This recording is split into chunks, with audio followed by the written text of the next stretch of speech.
Аялым экөөбүз тез уруша беребиз. Сүйлөсөм сразу жооп берет. Бир сөздөн калбайт. Эмне кылсам болот дейт. Урушпай эле коюң, жооп бербей эле коет, бүттү. Оңой эле дагы. Аялдар эркектерге караганда көп сүйлөйт. Аялдар эркектерге караганда көп ыйлайт. Аялдардын аулия болушу өтө тез. Эгерде булар сөздөрдү хайыр, жакшылыкка бура турган болсо, көз жашты динге бура турган болсо, өтө тез кетет. Буларда туруктуулук бар, сабырдуулук бар. Көп сүйлөгөн бар, көп ыйлаган бар. 4 сыпат өзгөчө да. Сабырдуулугу ушу, Аллаху акбар. Бир үйгө барат, машаалла. Сабырдуу.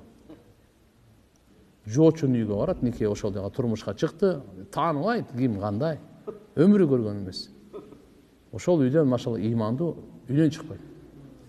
Бизде Пакистанда пуштун деген эл бар. Аларда ушундай адат бар да.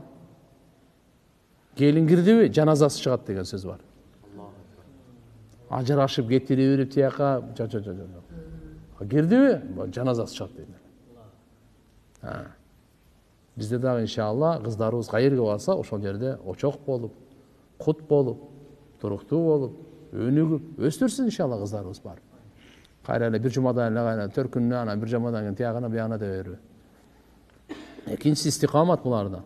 Билесиз да, сабырдуулук истикамат кандай нерсе. Төрөдү айтат, эми төрөбөйм дейт, бирок кийин кайра эле төрөйт. Бул алхамдулилlah буларда. Ошон аял кишилерге көп мамиле бериш керек.